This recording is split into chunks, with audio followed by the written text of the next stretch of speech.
Los bombardeos aéreos y los combates terrestres continuaron en la noche del viernes en la Franja de Gaza.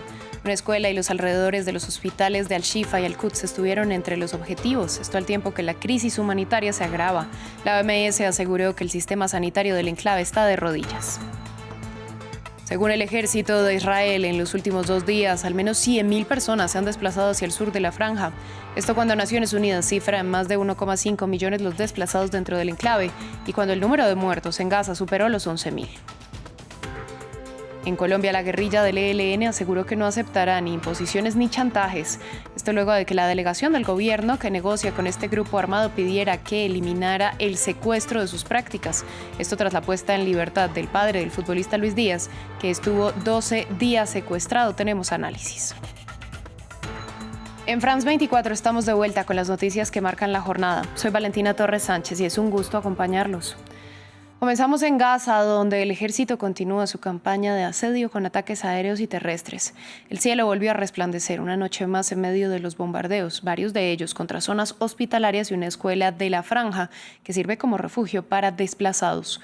En el hospital de Al-Shifa, al menos 13 personas perdieron la vida. En el de Al-Quds hubo al menos un muerto y en la escuela de Al-Burak se estima que los fallecidos podrían llegar a los 50. Ampliamos los detalles en el informe.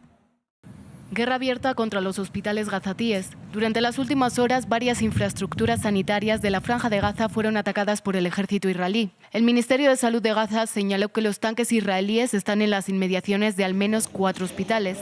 Al-Shifa, el complejo hospitalario más grande del enclave, fue atacado en las últimas 24 horas. Los proyectiles cayeron en el patio del hospital, dañando el centro de maternidad y una clínica ambulatoria, y sumiendo al hospital en un colapso total, según los doctores palestinos. La OMS señala que unas 50.000 personas se refugiaban en Al-Shifa, pero ahora están siendo nuevamente desplazadas. Era imposible para mí pensar que un día podría ser atacado. El hospital de Al-Shifa está protegido en todos los sentidos. La situación se ha vuelto realmente mala. Si el hospital es atacado, ¿qué lugares seguros nos quedan? ¿Dónde puedo ir? ¿Dónde hay un lugar seguro? Estamos caminando desde Al-Shifa a una zona de conflicto. En el norte de Gaza, las autoridades del hospital indonesio informaron del cese completo de electricidad, agua y las comunicaciones.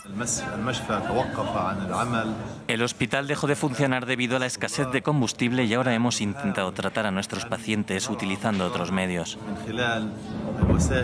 La Media Luna Roja Palestina denunció también tiroteos de francotiradores israelíes contra la unidad de cuidados intensivos del hospital Al-Quds, que dejan al menos un muerto y 28 heridos, la mayoría niños. El 60% de los hospitales de Gaza no funcionan debido a la falta de energía, combustible y los ataques israelíes. Otros están a punto de cerrar. El CICR advirtió de que el sistema hospitalario ha alcanzado un punto de no retorno. Los ataques contra instalaciones y personal médico asestan un duro golpe al sistema de salud en Gaza, que está gravemente debilitado después de más de un mes de intensos combates. Las reglas de la guerra son claras. Los hospitales son instalaciones protegidas según el derecho internacional humanitario. Atacar infraestructura y personal sanitario es considerado una violación al derecho internacional humanitario y un posible crimen de guerra. Las afectaciones no solo han impactado de manera considerable los hospitales, las bombas también caen en las escuelas del enclave, como se registró este viernes. Unos 625.000 alumnos dentro de Gaza se encuentran sin acceso a la educación desde que empezaron los bombardeos israelíes. Además, 22.500 docentes se vieron obligados a dejar su trabajo, como la mayoría de gazatíes. Según las cifras oficiales palestinas, se contabiliza 803 escuelas en la Franja de Gaza. De estas, 279 han sido destruidas por los bombardeos desde su inicio el 11 de octubre. Durante la ofensiva en este mes, la Agencia de Naciones Unidas para los Refugiados Palestinos ha transformado en refugios 57 escuelas que la organización maneja en la zona. Estas estructuras han albergado a unas 160.000 personas desplazadas internas en condiciones muy precarias. Esto lo precisa la misma agencia en un informe del 8 de noviembre. Justamente hablamos de la crisis humanitaria que vive Gaza. El director de la Organización Mundial de la Salud, Tedros Adhanom Ghebreyesus, aseguró que el sistema sanitario de Gaza está de rodillas. Esto al tiempo que se está registrando un éxodo sin precedentes. Según el ejército de Israel, en los últimos 2 días, al menos 100.000 gazatíes huyeron hacia el sur del enclave en medio de la intensificación del asedio israelí. La cifra se une a los más de 1,5 millones de desplazados que estimaba Naciones Unidas dentro de Gaza y a los más de 11.000 muertos que reportó el Ministerio de Sanidad gazatí. En el sur del Líbano, un mes después del comienzo de los enfrentamientos entre el ejército israelí y Hezbollah, más de 29.000 personas han abandonado los pueblos fronterizos para refugiarse en zonas más seguras. Sin embargo, muchos habitantes se niegan a abandonar sus hogares, algunos por apego a su tierra y otros por razones económicas. El reportaje es de nuestros colegas en terreno. A medida que nos acercamos a la frontera entre Líbano e Israel, los símbolos de Hezbollah y sus aliados se hacen más presentes. Más de un mes después del comienzo del intercambio de disparos entre la milicia chiita y el ejército israelí, la actividad económica en los pueblos del sur del Líbano se ha ralentizado.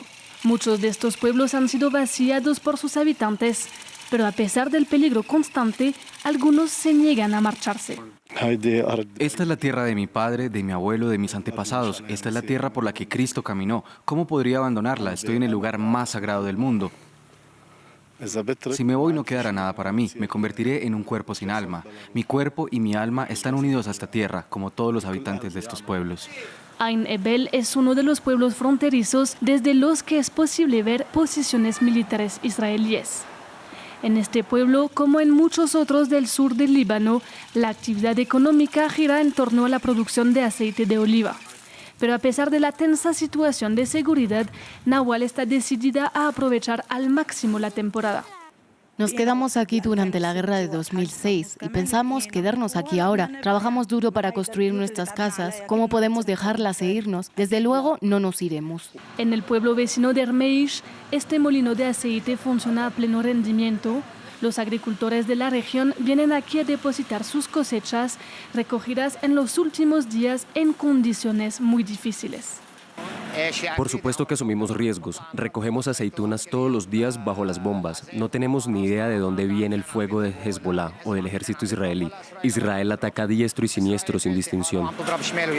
El olivo de la región recibe el apodo de árbol de las bendiciones porque es una de las principales fuentes de ingresos de los habitantes. Espero con impaciencia esta temporada año tras año.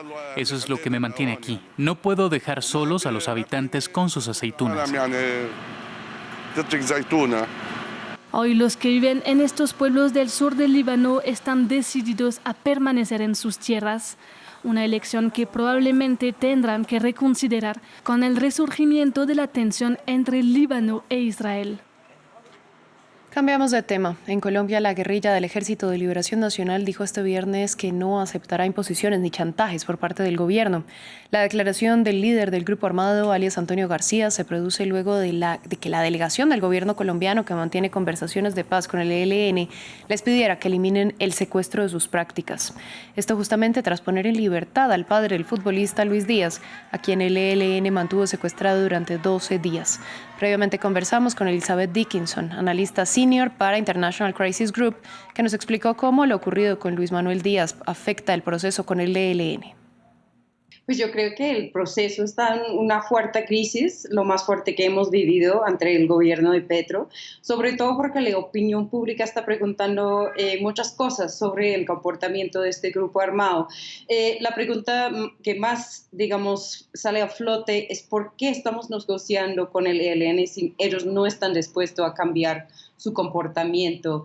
En el acuerdo para el cese al fuego, los protocolos reconocen el DH como el marco de estos comportamientos, es para decir respetar los civiles en el marco del conflicto, pero el ELN ha dicho explícitamente de que ellos no consideran que el secuestro está incluido en esta provisión. Yo creo que ese es el punto de tensión, resalta la importancia de aclarar con lo más rápido posible cuáles son las reglas, digamos, cuáles son las reglas del juego y si este proceso y el grupo realmente tienen la voluntad para llegar a una paz.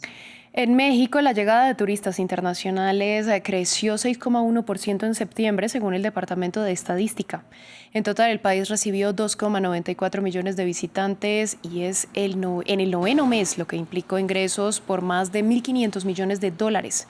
La nación se consolida así como una de las más visitadas del mundo, aunque con retos por delante tras el devastador huracán Otis, que el mes pasado arrasó gran parte de la ciudad costera de Acapulco, uno de sus principales destinos. Fin del informativo, gracias por su sintonía.